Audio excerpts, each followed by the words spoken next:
Welcome, Pewter Report readers, viewers, and listeners to a brand new edition of the Pewter Report podcast, energized by Celsius, the official energy drink of pewterreport.com. It is a Thursday edition of the show. We are back after a day off yesterday, really a day of precaution. So hope everybody is safe and healthy and didn't have too much damage to their residents and properties with the hurricane that hit yesterday. Hey, we're back for another day of Tampa Bay Buccaneers football. We're going to talk about the roster that is set, the practice squad that is now set, and just looking forward because we are full steam ahead to the regular season. And we got to speak to GM General Manager Jason Licht today, along with Todd Bowles. So a lot of fun stuff to get into. I'm your host, Matt Matera. Joined with me is the face that runs the place at pewterreport.com. SR, Scott Reynolds. And Scott, we had our first open locker room today. Yeah. Spoke to Jason Licht, so it feels like we are ready to go. Yeah, it was fun to get back in the swing of things. And, it's a different locker room now. No Tom Brady. It's been reconfigured. There's a lot of new faces, a lot of rookies on this roster for sure. And I think the biggest takeaway that you and I had, Matt, in talking about this Bucs roster before the show is this Buccaneer organization really likes this Buccaneers team. I mean, there's not one single player that they claimed off waivers, that they signed from another team to be on the active roster or even on the practice squad. Now, that's not to say this is set in stone, but the initial impression out of the preseason, out of Bucs training camp is they like their own guys. They like this team, and they've liked this group of guys since the offseason, since the draft, since right after the draft. Yeah, they say actions speak louder than words, and I think you see that with the fact that they didn't really bring in anyone to either their practice squad or their 53-man roster with another team cutting their own players. And sure, it's one thing when the GM or the coach goes up there and says, we really believe in our guys. We're really excited about what's going on, because that's what they're going to say. They're not going to be like, you know what? I'm really worried about our depth at safety after Anthony Holyfield Jr. and Ryan Neal. You're not really going to hear that. But given the fact that they didn't add anybody else, on top of how they are speaking, and by they, I mean Jason Licht and Todd Bowles, they were speaking with a lot of conviction, where that's right. I actually believed what they were saying. I didn't think they were just putting on a poker face for the cameras and the media. I agree. They legit are building. You heard Jason Licht talk about going to the dollar store, but finding gems inside it. Yeah. The Bucs should be in that thrift shop music video, because they really they got some bling bling for that dollar, for that cheap money. And a lot of it came with undrafted free agents, but this team is going to rely on those guys to have some big roles this season. Yeah. And I think that listen, there's going to be some moments this year where you're going to see some rookies have some rookie moments. That's a given. You and I were talking to Servassier Dennis today, and I asked him point blank because I wanted to see what he would say. We knew what the answer was, and he knew what the answer was. But I asked him, you were right there. I said, what did you think of your performance in that Steelers game? He's like, oh, man, I played terrible. Yeah, he was like, man, it was terrible. Yeah. Now bluntly honest about it. Right. And that's the right answer, because he did. And you and I both said, okay, that's great. Like, that's what the preseason's for, to get those rookie jitters, those first game jitters out of your system. We saw Jamel Dean really struggle in his first, action against Seattle during his rookie season when he had to play and give up several touchdowns. And you have to start somewhere, right? I mean, you're not going to come in and set the league on fire right away. It happens with a few players, but most rookies play like rookies. That's just, that's part of being a first-year player in this league. But yeah, I think that we haven't seen Kalijah Cancey. I'm really excited to see what he can do without the benefit of a preseason. He's going to have some moments where he's probably going to get plastered and ran over. That's just a welcome to the NFL moment all these guys are going to experience. So it's not going to be smooth sailing for this Buccaneer team all of the time.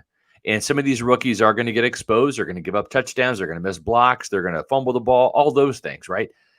But I think by and large, this is a really talented team. And as Todd Bowles said, guess what? They're rookies on every single Super Bowl roster, right? When you win the Super Bowl, whoever's going to win it this year is going to have some rookies on there and probably some guys actually playing as starters. That was the case in 2020. Yes. With Tristan Wirfs and Antoine Winfield Jr., right, Matt? And Todd Bowles was saying the same exact thing back then when he was a defensive coordinator. I think it's because he won a Super Bowl when he played for Washington, and I think it was in his second year. Maybe it was his rookie year, but it's very early in his career. So he experienced it himself. And yes, they're going to rely on rookies. And this is kind of what I was going back to on Monday when I was talking during roll call, and I was saying that like Christian Izien being that rookie in a starting role, one of the few rookies that is going to be a starter, along with Cody Mauch, who I spoke to today in the locker room. And Bowles coaching these rookies, especially in the secondary, I feel great about. But talking to Cody Mauch today, the starting right guard for the Bucs, he talked about how important it was that not just that he got a couple reps in the first game against the Steelers or against the Jets, but having the whole unit together for that final game. He talked about how important of an impact that was for him specifically as he continues to grow and grow. So there are going to be some ugly moments for the Bucs. Let's just be real about it. There is going to be some tough moments, but that doesn't mean that they can't overcome things. Let's remember, if we're going to stick about rookies and growing and developing, when the Bucs won in 2020, and I know it seems like ages ago, remember, the Bucs were very up and down up until December after that bye week. So kind of picture the same type of thing going into this season. Where they're going to have some good moments when the defense keeps them in it. They're going to have some other great moments where if Dave Canales works his magic, everything will figure itself out on offense. But really look at November and December. Where is the growth? Where is the elevation of really everybody? Whether it's the rookies, whether it's Joe Tryon-Shoyinka, who we talk about a lot. There is so much room for growth on this team. And if they operate the right way, this team can win the NFC South. I agree. If things don't go their way, I'm not saying top 5 pick, but within the top 10, they will be selecting next year. Yeah. Well, and it's not just the rookie players. We have a rookie offensive coordinator and play caller too, in Dave Canales. And KGH for Life says Brian Flores, he means Brian Flores, the Vikings DC, is known for his exotic looks and blitzes. Canales got to be on his A game. And you know what? I'll tell you, man, those call-it periods against Todd Bowles. Yeah. Todd Bowles is not shy in practice. And I had a conversation with Bowles last year, and he was telling me, he and Tom Brady would get into it during practice. And we never really saw this. And this is even before he became the head coach. This is back when he was a defensive coordinator. Yeah. When Brady got there. Now, there's practice etiquette, right? And we see it all the time, right? Where we count sacks in practice. And the quarterbacks have the orange jerseys on. They can't be touched. So you see guys come in free and then peel away and not even touch the quarterback. They just kind of swerve off, right? And so Tom Brady was getting really animated against Todd Bowles, saying, Todd, knock it off. We're trying to get some work done here, And Bowles was giving it to Brady saying, hey, man, you got to deal with this. And so when he became the head coach this last training camp, or his first training camp, and then this year as well, he tells the offense, especially this year in these call-it periods. It was different even in his first season when he was going up against Byron Leftwich in training camp and practice, where, he says, I'm going to pick 3 or 4 practices, and I'm just going to tell the offense, hey, I'm bringing blitzes all practice long. Y'all got to deal with it, and that's just how it is. And we saw Todd Bowles is not shy about sending blitzes on first down, second down, third down. Ryan Neal, Antoine Winfield, Christian Izien, Josh Hayes off the edge from the slot, right? All the linebackers get involved in the blitzes as well. He has got so much exotic stuff that it's just insane. So I will say this. I believe that Dave Canales, he hasn't seen it all yet, right? Because he's only seen the Todd Bowles version of the blitzes, but the menu at Cafe Bowles is quite extensive when it comes to blitzes. They're on the menu, and there are multiple pages of this menu. So I think that has really helped Todd Bowles prepare for Brian Flores in the Minnesota Vikings. And we'll see, because the proof's in the pudding in week 1. I like that comparison. Not only does Todd Bowles have a cafe with his own menu, but he's also got that secret menu that you have to ask the waiter or you have to ask the chef specifically to get those couple of orders on the menu. And that's why not that many Bucs fans were freaking out, but you watch the last preseason game and the Bucs starters go out onto the field against the Ravens backups. And Josh Johnson, 4 plays, bam, bam, bam, bam, right down the field, touchdown. And sure, there's a couple of things you can get angry at. I understand. But I was also thinking, this isn't even remotely close to the type of defense we're going to see from Todd Bowles. I mean, they barely blitzed. If it was a blitz, it was your typical generic type of blitz. I mean, just wait until Devin White's coming downhill. Just wait till Ryan Neal's coming off of the edge. We haven't seen anything yet with Todd Bowles and the defense that he runs. And I think it kind of excites me that they're playing an offense like the Vikings in week 1, because the Vikings have definitely a formidable offense, even with Dalvin Cook no longer on the team. Obviously, Justin Jefferson's one of the best in the league.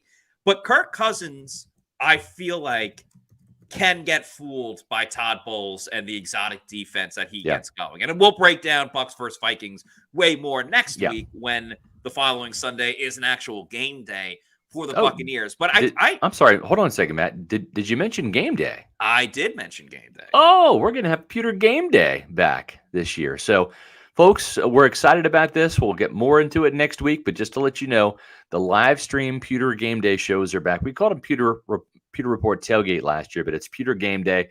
We're doing away with the 2-hour pregame. It's only going to be 1 hour. So that game is a 1 o'clock kickoff. Make sure that you tune in at noon for the pregame show.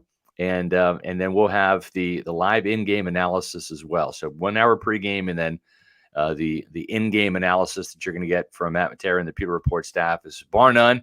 So just make sure that you're ready on game day. You can watch the game. Matt's going to have the game on as well. And just he's got a ton of insight, and he's going to share it with you guys about this. Sometimes, Matt, I see this on Twitter all the time. Especially, and I'm not going to name any particular announcers, but there are some announcers that are pro the other team and maybe anti-Buccaneers, right? And this is the beauty of Pewter Game Day, because you can literally watch that.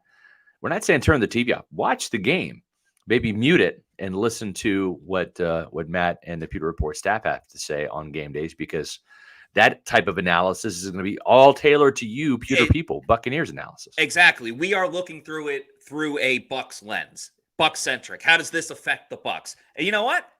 We have sponsors that are gambling sites and fantasy picks and things like that too. So if I make a bet on the Bucs, you're damn sure I'm going to be making sure that it's in the best interest of what our picks and our bets are on. So I'm super excited for this to come back. I'm starting it with week 1. We'll have a rotating cast, but there's a great way. If you want some more insight about things we've been talking about with the Bucs, our opinion on certain plays, and we'll obviously be interacting with everybody in the chats as well. So if you're feeling some type of way, we'll probably put it up on the screen as well. We try to keep it as interactive as possible. Another roll call type of thing. But very excited. That'll be coming up next weekend, and going to be an awesome time. It is. So just kind of continuing with the Bucs roster, and we talked about this earlier in the week when they were making the roster cutdowns. Keith Armstrong, whether you like him or not, special teams coordinator, he gets some say in the roster construction. He's not just a coach; he's a coordinator. He's a coordinator level guy, and so there's going to be some players at that tail end of the roster where Keith Armstrong's going to have some say. Like, for example, Pat O'Connor was one of those guys that didn't necessarily make the cut. And I don't know this to be fact. This is just informed speculation, but it's going to come down to, hey, maybe that final roster spot, Pat O'Connor, Marquise Watts, and Cam Gill, right? And we can keep 2, and one's got to go in the practice squad, right? So that might be a thing where they ask Keith Armstrong, hey, can Watts be effective enough to replace Pat O'Connor on special teams? Can Cam Gill be effective enough on special teams to replace Pat O'Connor in that role? And Armstrong said yes to that, signed off on that. And that's the reason why you've got 6 outside linebackers on this team. And that's also a reason, and Todd Bowles even said it today. I think it was Bowles who said it. Maybe it was Jason Licht. But when asked about Derek Pitts, maybe the biggest surprise of the roster, because he's a player that we really haven't mentioned a whole bunch, because quite frankly, he hasn't done a whole bunch as a cornerback, but he was one of their better special teams players. And that's what kept him and Josh Hayes, who was one of their draft picks, on this roster as cornerbacks over Keenan Isaac, who has missed some tackles, right? And playing defense and didn't show up as much. Can't have that on punt coverage, Scott. Exactly. You can't be missing tackles there because one missed tackle on defense, you'll probably have 11 or 10 other guys swarming to the football. Yeah. Special teams, guys are all over the place. You miss that one tackle, and it's a 30-yard gain, if not more. That's for right. The kick returner. I actually have the direct quote from Todd Bowles about Derek Pitts. He said, Pitts was one of our better special teams players. Yeah. He did a heck of a job on kickoff and as a gunner. When you come down to the end fighting for the last roster spot, you're going to need a guy who can do that. So that's right. That is why Derek Pitts made this team. Yep. And so that's part of the roster construction is helping special teams. And everyone's been complaining about Keith Armstrong. That's fine. I'm a little bullish on teams. We talked about that on Tuesday's show. We'll see how the coverage units do. There's a lot of young rookie players they're counting on. But at the same time, that's where a lot of these guys are hanging on to the roster, so they have to do a good job in special teams to stay on this roster, and I'm hopeful that the return unit with Devin Tompkins getting better in that capacity, having Trey Palmer as a backup, Chase McLaughlin, Jason Licht talked about that today, and he says, "Hey, we're excited that the kicker made all of his kicks in the preseason. Let's cross our fingers and hope that continues during the regular season because that was a real challenging spot for Jason Licht. Before finding Ryan Suckup, he went through 10, 11 kickers. And now, boy, Matt, what a boon it would be if Chase McLaughlin at age 27 replaces the 36-year-old Ryan Suckup. And what if he could be this kicker here in Tampa for several years and really solidify that? That's best case scenario right there. Yeah, and I think sometimes kickers, it takes a little more time for them to truly find their home. Like McLaughlin was in Indianapolis for a little bit. I always go back to like Robbie Gould, for example. He spent a lot of time with the Bears, but he really had like his second career with the San Francisco 49ers. Right. Was there for tons and tons of seasons. Adam Vinatieri is another example. Obviously made the great kicks for the Patriots, but then I think a lot of people know him more as an Indianapolis Colt than they do New England Patriots. Hey, so I hate to say it, but Matt Gay, right? I mean, people wanted to run him out of Tampa after his rookie year, missed, probably a couple game winners. He had a game-winning kick in Tampa. It happened to be for the Rams in the playoffs, but he had a game-winning kick in Tampa. Yes. Sorry. Yeah, and he's become a Pro Bowl kicker. I think the highest paid kicker in the league right now. So as Jason Licht said today, hey, sometimes when people leave here, they go on to to play well. He had a bit of a elsewhere. There. Yeah. So let's see here. Ward Burns. Okay, well, it is 420. Where's that 420 roll call? We only do that on Mondays, Ward. So we'd love to have you back on Monday. Although next Monday is a holiday. So we're not doing a show on Monday because that's a holiday. You know what, Ward? If you want to put right now where you're watching from, we'll put it up. We'll put it on, yeah. I'm with you. Reward and Ward only, though. Yeah, we're going to reward Ward for his insistence that 420 is the time for roll call. And it is. It's just on Monday's show. But we're going to do a roll call on Tuesday. How about that? Yeah. We'll do a roll call on Tuesday. We're doing shows Tuesday, Wednesday, Thursday next week, and then we'll do the Pewter Game Day show plus our post-game Pewter Report podcast after the Bucs beat the Vikings. You heard it first here. Yeah, 2 for the price of 1. And Ward's watching from Brandon, which is very, very cool. I want to get to this question real quick from Jay and Nitra. When will captains be named? So Todd Bowles was asked that today, and it won't be for a little bit. He said that he still hasn't even decided if let me pull up the quote, because it was when I first heard it, I was like, that was a very interesting response when it came to the captains. He said, let's see if I could find it. Probably no time soon. It's a little early right now. It may go by committee for a couple of weeks and see how it goes. And then I may name some, or I may let them vote on it. We haven't discussed it yet. I find that very odd for a couple of reasons. One being Mike Evans and Levante David alone have been captains of this team for multiple years now. And even Devin White, given everything that happened in the offseason, he's still been a captain for at least 2 or 3 seasons now. So I think it was 2020 for Devin White, which was his second year in the league. And then for Mike Evans, I want to say it was 2015. No, not 2015. It was 2017. 2017 was his first year being a captain. So he's been a captain for a long time. And Levante probably Probably about 10 years. For a long time now. So I don't get why Todd is doing this, because you already have like a couple of guys set in stone. You would imagine Baker's going to be one of them as well. Vita Vea was a captain last year too. So outside of like replacing Tom Brady as a team captain, you're not making too many changes. So I don't know. Yeah, you know what? I think that's a good thing. Here's a couple of conspiracy theories I thought about today. Okay. Let's hear it. We're putting on the tinfoil hats. Yes. So Baker Mayfield is the starter, right? And I think some fans expect Baker Mayfield at some point in time to either get injured or be ineffective, and Kyle Trask end up being the guy. It's a little odd if you have team captains and your starting quarterback is not one of them. Yes. I think Todd Bowles, for part of this, wants to see how Baker Mayfield does at the start of the season. Are they winning? Is he building some momentum? Is he staying away from interceptions? Does he look like the long-term solution at quarterback for this year? I'm not talking next year. I'm talking long-term, meaning, is he going to be a wire-to-wire guy? Tom Brady, as great as he was also old, but Brady went wire-to-wire. He never missed a game, never missed a start in his Buccaneer career here. Yeah. So I think that's part of it, is you don't want to sit there and name Baker the starter, and then let's say this team, heaven forbid, goes 0 for 4 to start the season, and then all of a sudden your captain is sitting on the bench, essentially. What are you going to do, rip the C off his chest and give it to Kyle Trask? So that may be part of it.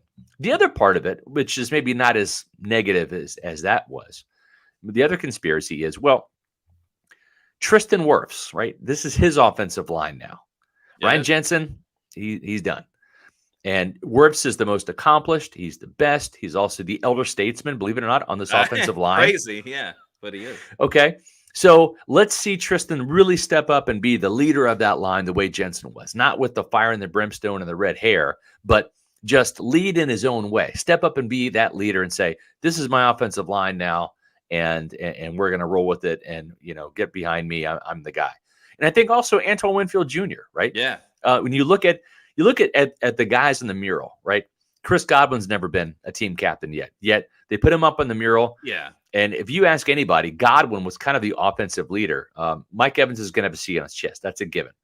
But for Godwin, he was the guy out there every single OTA, never missed a practice that we're aware of.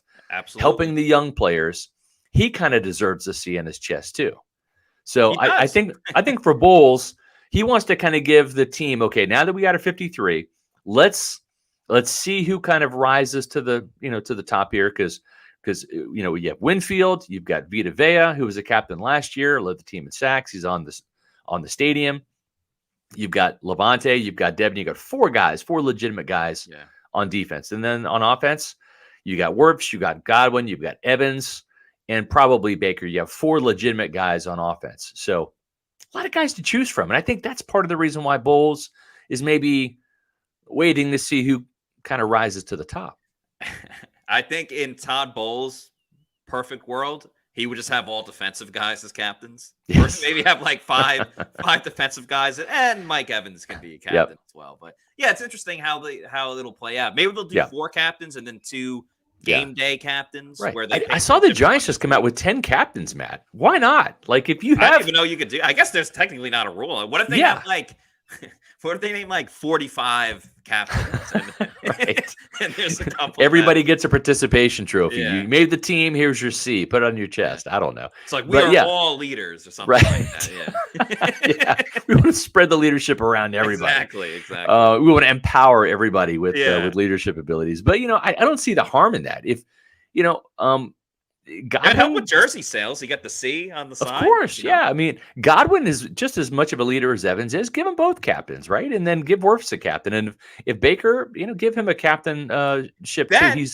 Then they can invite Oprah out to practice and be like, "You get a captainship. You get a captainship. You get a captainship. You get a captainship." Right. We could be onto something there. Oh man. Well, we're on to a $2 super chat here, thanks to Mikhail Arrow. So we appreciate that very much. Who is replacing Gene Deckerhoff? Gene Deckerhoff did step down as the voice of the Seminoles. He retired, but he is, for everything I understand, he is calling Buccaneer games this year still. Yes. So he's doing his solo gig now, which is just the Buccaneers.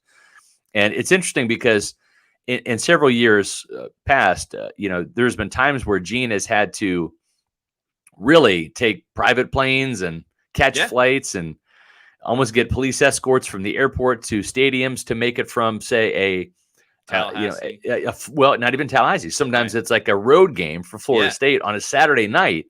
And then the Buccaneers are playing maybe a road game elsewhere across the country with a 1:00 kickoff. So, Gene Deckerhoff's been a traveling man. Even if Florida State and the Bucs both had home games, like that's a long drive in of itself. So, I mean, Gene Deckerhoff is an all-time legend. Someone in the chat said that he's irreplaceable. I think that's 100% true. Yeah. If someone is going to take a spot next season when he willingly decides to retire, maybe TJ Reeves, because he's already in the radio group. That would make a lot of sense. But yeah, I mean, he's an all-time legend. There's no replacing him. Yep. Let's see here.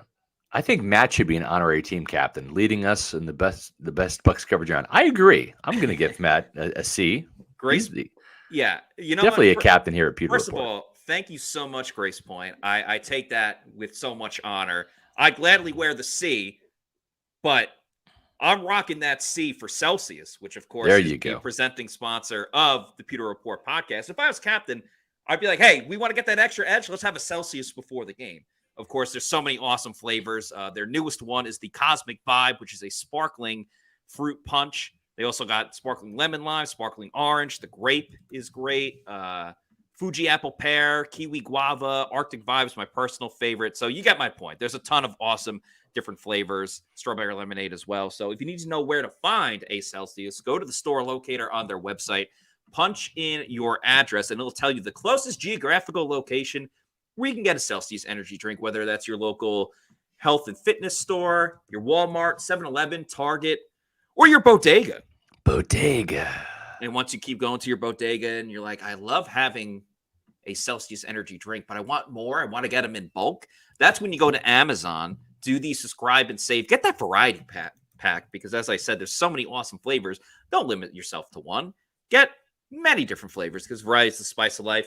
You can have it sent to your residence every week, month, quarterly, yearly, whenever you want. You set up the shipment dates and just make sure you're drinking Celsius energy drinks. Make Celsius your number one pick, the official energy drink of the Pewter Report podcast. Amen to that. Had my Celsius this morning, had an orange Celsius. Now, nice. here's like a little trick or gimmick I kind of accidentally discovered. So I didn't have it cold this morning, right? Didn't put it in the fridge last night. So I put it in the freezer. Then I forgot about it because I'm old, right? This is what happens when you're old, Matt. You forget things. Yeah. So it was in there for almost an hour and a half. And then it became like an orange slushie. And I drank it like I would a slushie. And it was awesome that way. I've never had a Celsius nearly frozen before, but it's quite good. So I'm just saying, like, I might be onto something here. It might be a new, different way to enjoy your Celsius. I like that. There's multiple ways to enjoy a Celsius energy drink. So yeah, way to get experimental with it. Yeah, this was a tough one. That we were talking about earlier. Yeah. For those on the audio version, Grizz says Wellington Prevalon has gone to Dallas. He is not on the Bucs practice squad. Wellington Prevalon is gone. Never to be seen again. That's not true. He could end up on the practice squad again. But Matt, I think we got to change the Wellington Prevalon accent now that he is down there in Dallas. Yeah, he's Wellington Prevalon. Wellington Prevalon. Give me some barbecue, Wellington. My favorite type of beef is beef Wellington. Wellington Prevalon.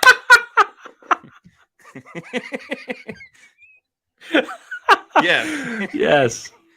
Well done. Well done. Well, I like mine rare, but right. Well done.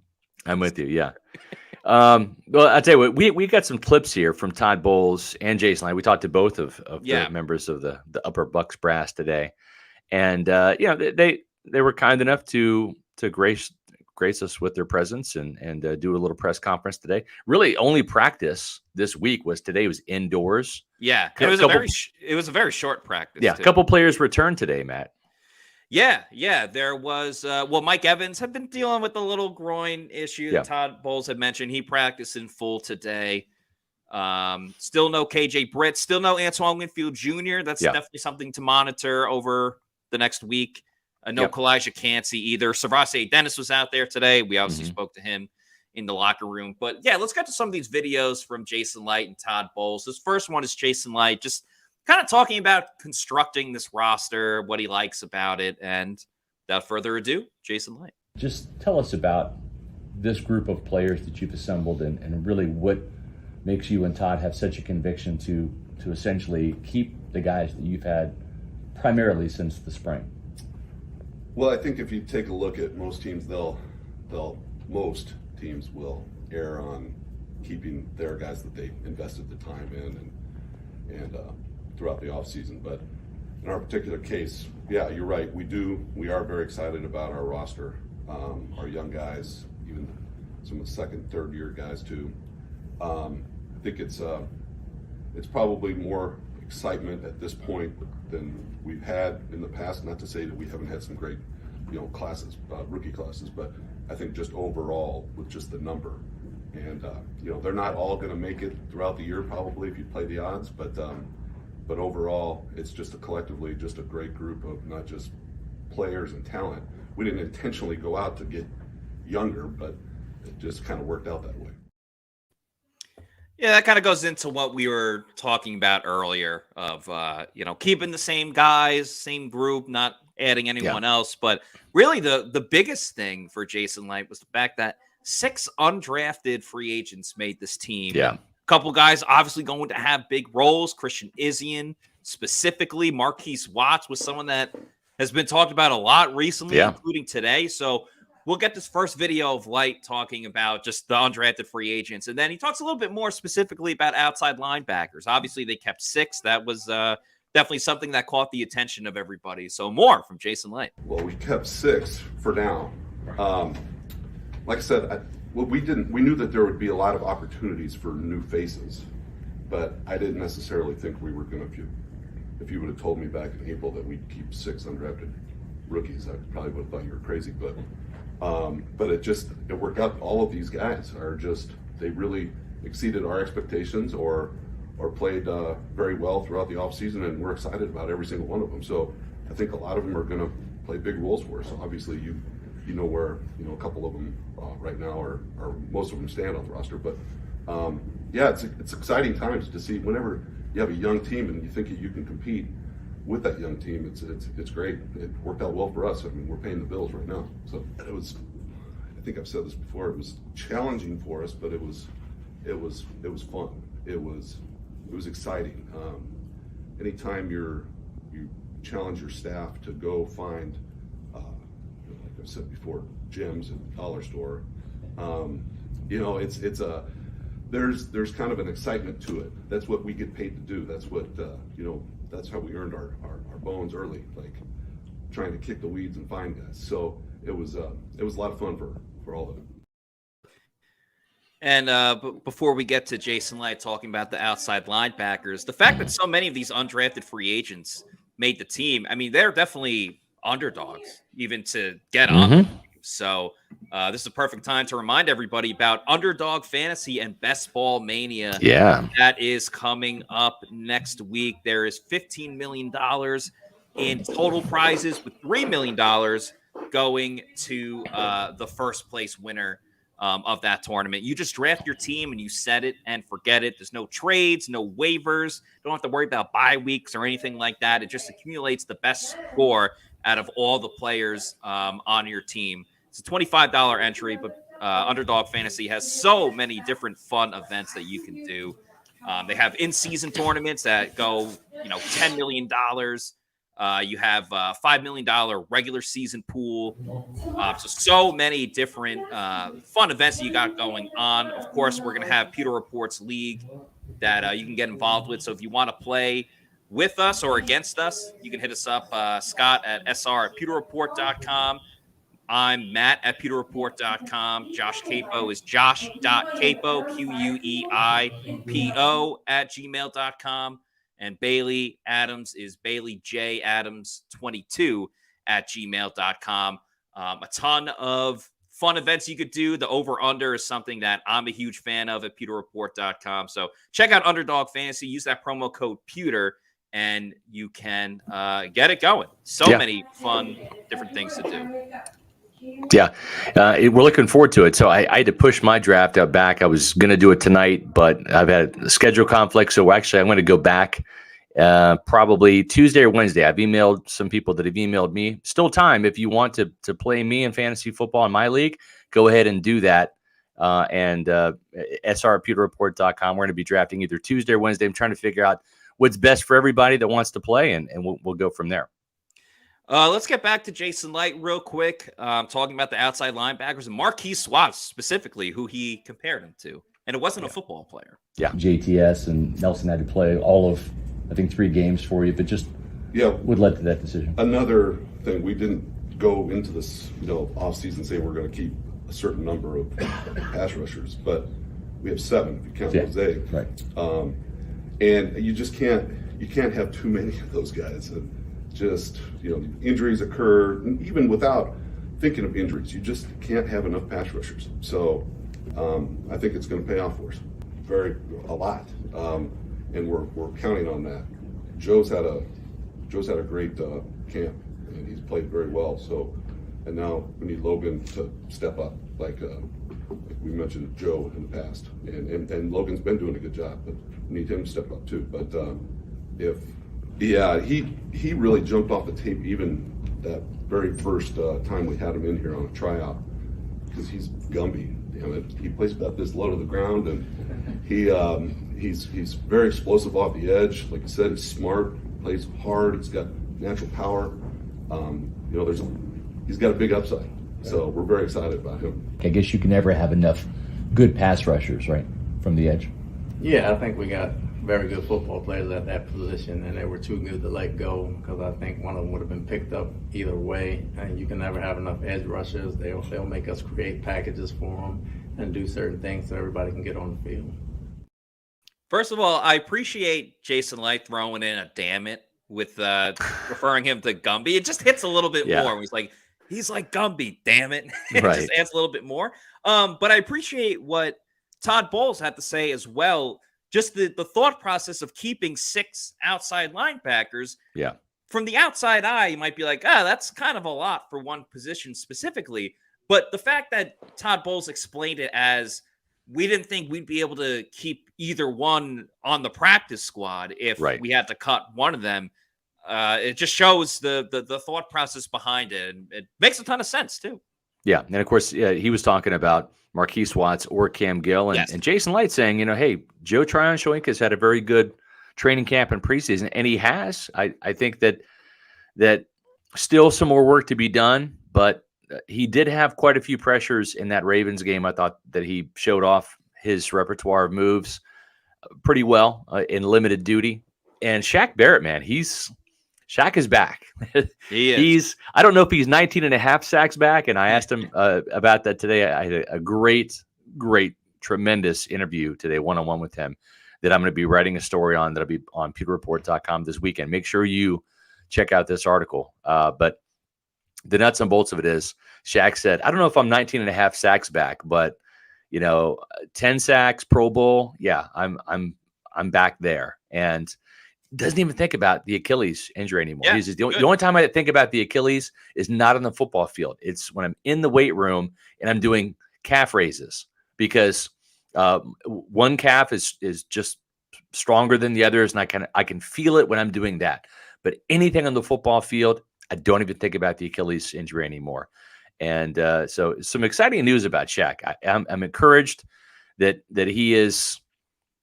I listen. The offseason he's had between the injury and the tragic death of his daughter, he knows too, with his 31st birthday coming up later this fall, he is closer to the end of his career than he was at the beginning of his career, right? Yeah. So he's in the twilight. He knows that. He's making every moment count.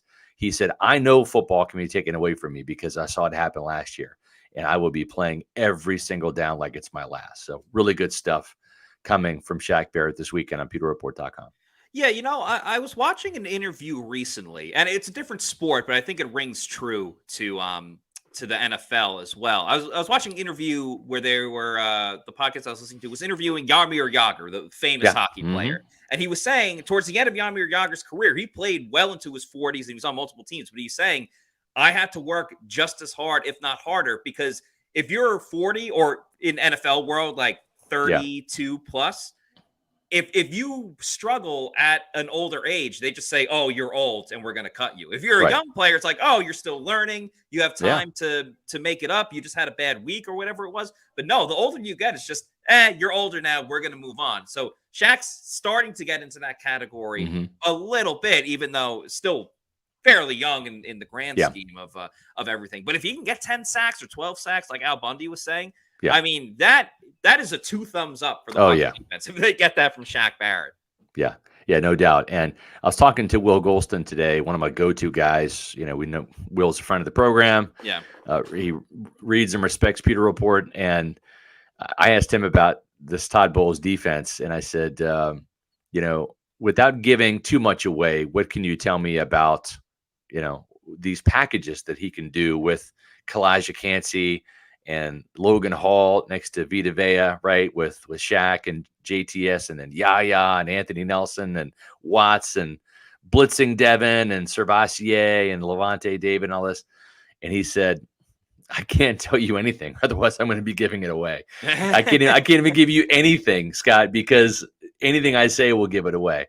But Todd Bowles is a mastermind, and he has more versatile pieces now and more speed to work with, whether it's Izzy in the slot, whether it's Kalijah Cancey as a 3 technique, whether it's Logan Hall, who's a faster version of Will Golston, playing that other defensive line position.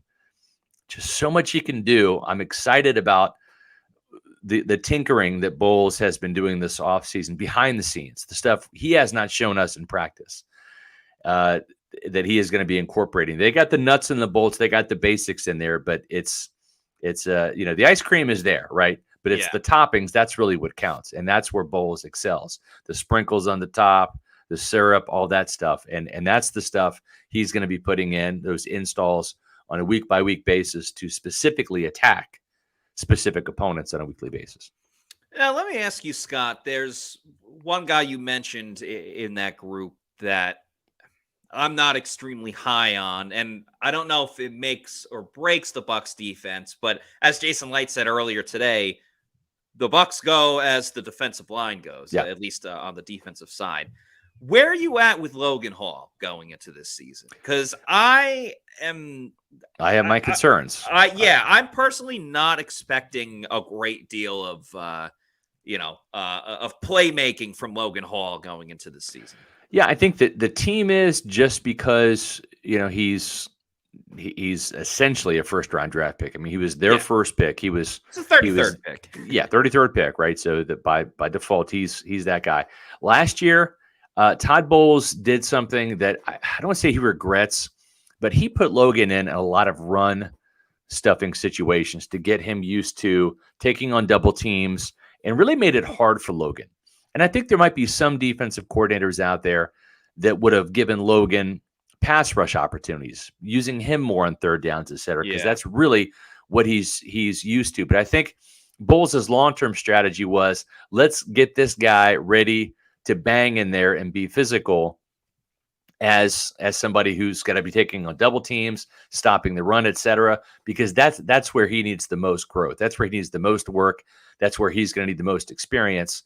He's more of a natural pass rusher than he is a run stuffer. Yeah. So let's have him get the hard stuff out of the way. It's almost like, when you're having a delicious piece of cake, right? Sometimes, I don't know if you're this kind of guy. I am. I eat the cake and then I save the icing for the end, and I eat all the icing, right? That's kind of like, I think, what Bowles was trying to do. And this is Logan Hall this year. He looks bigger, more mature physically. He's up to close to 300 pounds. He's probably like a couple pounds shy of 300.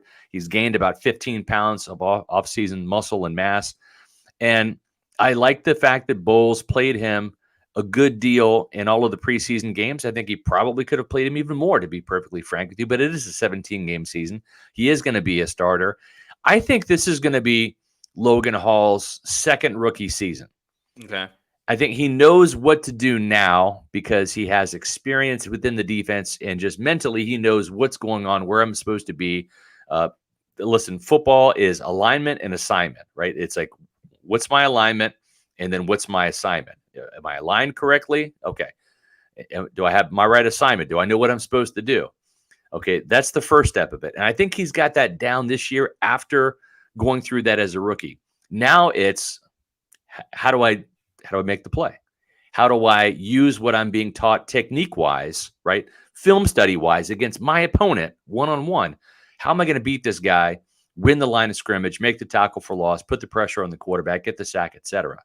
And so I think this is going to be a second rookie season for Logan Hall, but he's going to be further along because he played some last year and he's been through 2 training camps now. So I'm not expecting great things from Logan Hall this year. I'm not saying he can't do it, but you asked me and I'm just saying, I think if he gets 5 sacks, I think that's a win. And I'm telling you right now, Pewter people, defensive tackle is probably the hardest position for rookies to come in and make an impact. And everybody looks at the sack totals, and it's more than sacks. It's being stout in the run game. It's being disruptive and having penetration. It's all those things.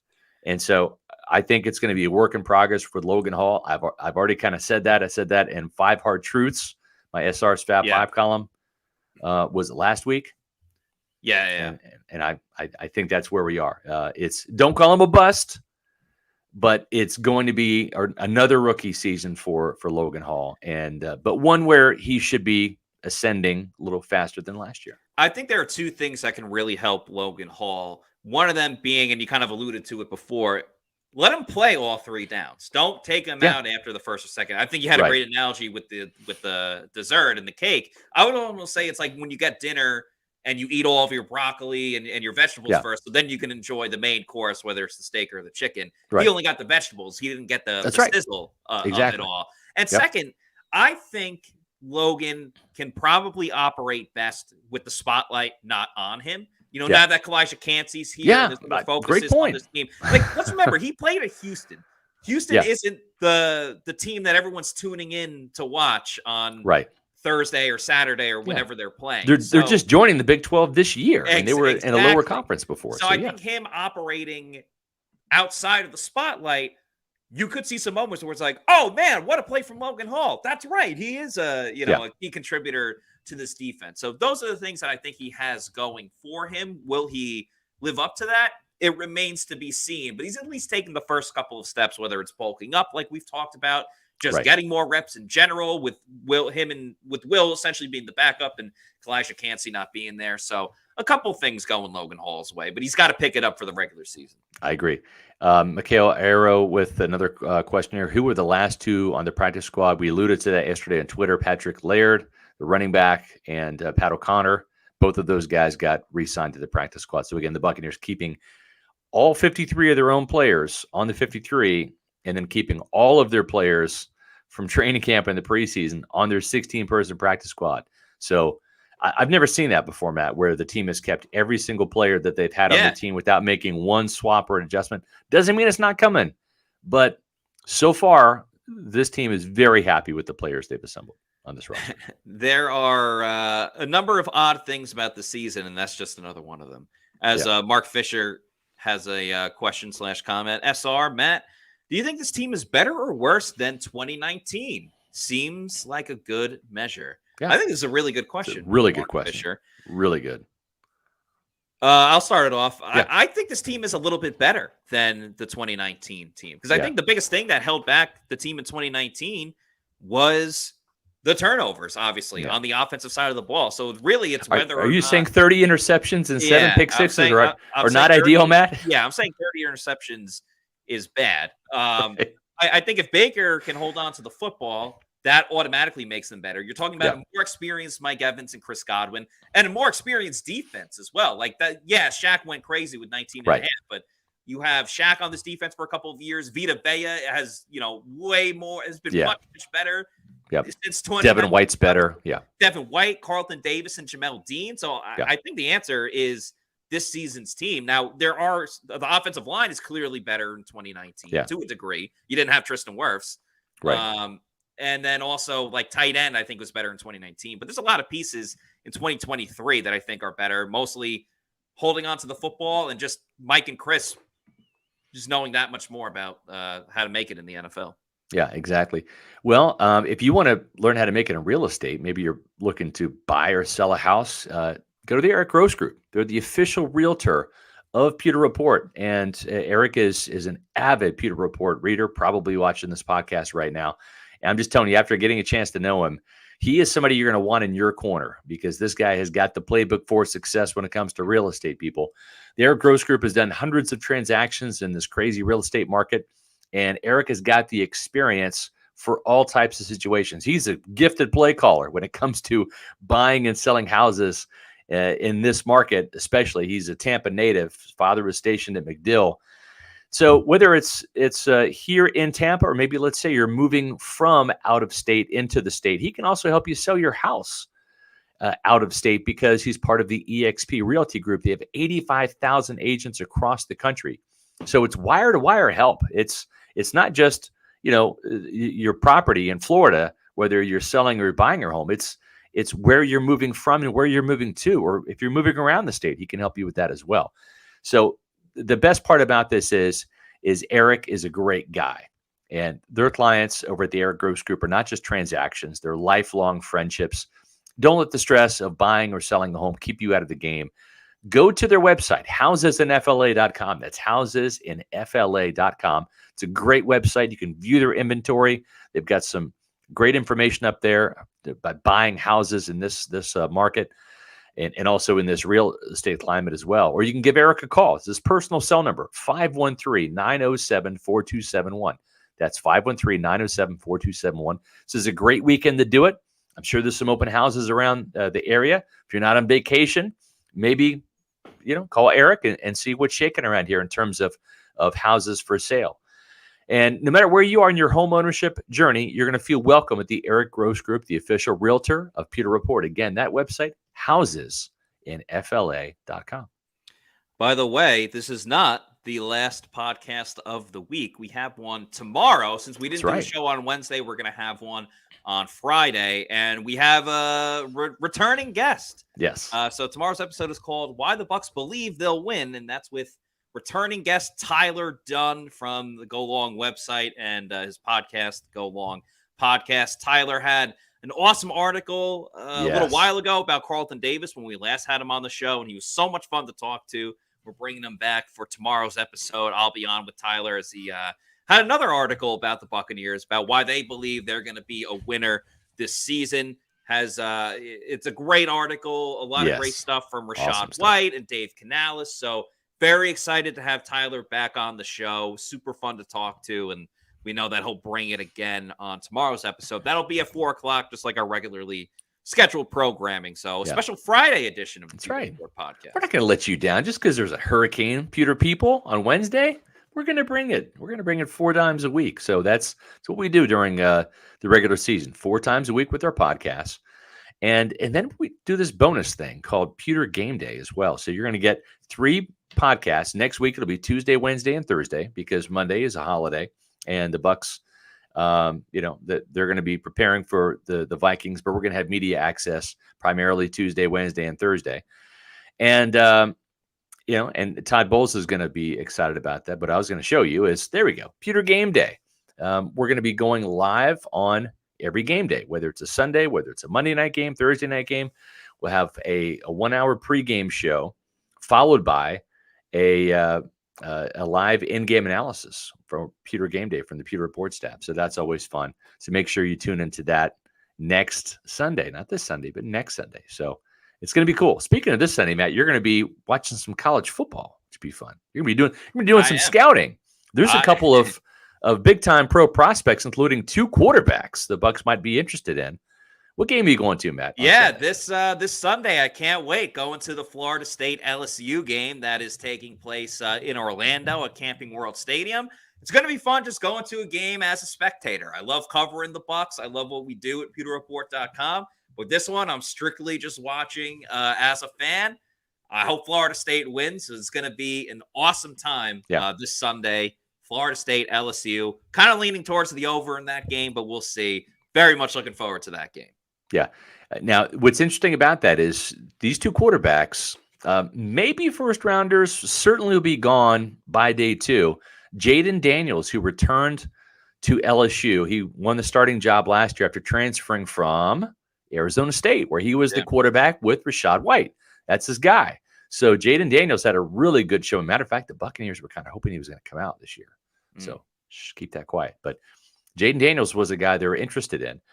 And he is going to be squaring off as he returns for this year against LSU's quarterback, Jordan Travis, who is a damn good player himself. So a ton of pro prospects in this game. Matt's going to be there live watching it. We're going to be watching it from home. Actually, we're going to be watching it from Amelia Island. We're going up to the beach this weekend. But should be a great weekend of college football. And if you're interested in scouting quarterbacks, I reposted my SR's Fab 5 from back in July. It's called SR's Fab 5 Rewind. And it's my exclusive interview with Trevor Sikkema about the quarterback class and why the Bucs were smart enough not to draft a quarterback in 2023. And if they're going to draft one, do it in 2024, where there's possibly as many as 20 quarterbacks could be drafted this coming year, including 12 in the first 2 days of the draft alone, which that's some big news right there by itself. So good stuff. We'll have plenty of coverage of a new SR's Fab 5 tomorrow. Working on it right now. It's going to be my Pewter predictions for the upcoming season. We've got some stories from Jason Licht and Todd Bowles press conferences coming up. So even though you're going to be vacationing this weekend, Pewter people, check out pewterreport.com. We're going to have wall-to-wall coverage getting you guys set up for Bucs and Vikings next week.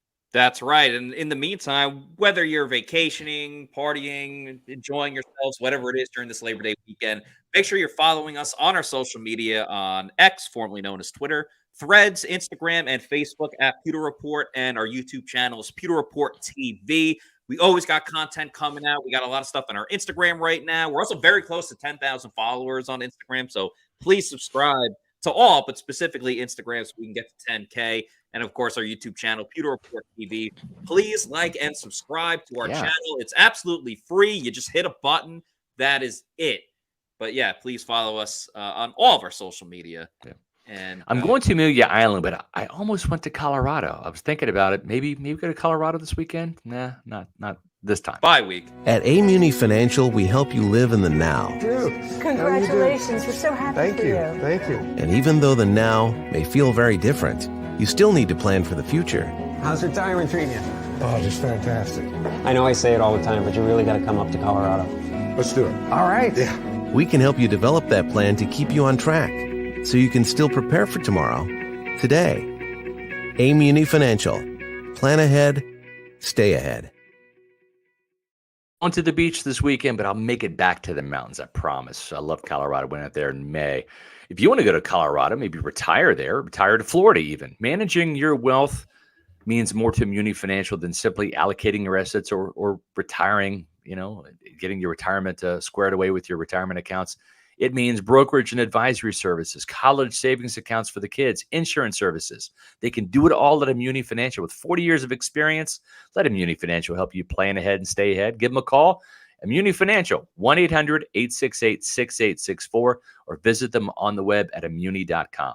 I've got most of my financial assets at Muni. Highly recommend you check out Muni Financial, whether you're in Florida or anywhere across the country. Real quick, best bets for the Bucs this season, over 6.5 wins, and Mike Evans over 875.5 receiving yards. Hit the over on both of those. I second that. That's going to do it for us on this afternoon's show. For Scott Reynolds, I'm Matt Matera saying thanks everybody for watching, and we will see you tomorrow for another edition of the Pewter Report podcast. Out. And I also want to wish a happy anniversary to my parents, Glenn and Debbie. 37 years of marriage. To the Materas. Yeah. Love it. Happy anniversary. All right. Peace out, guys. Enjoy college football tonight.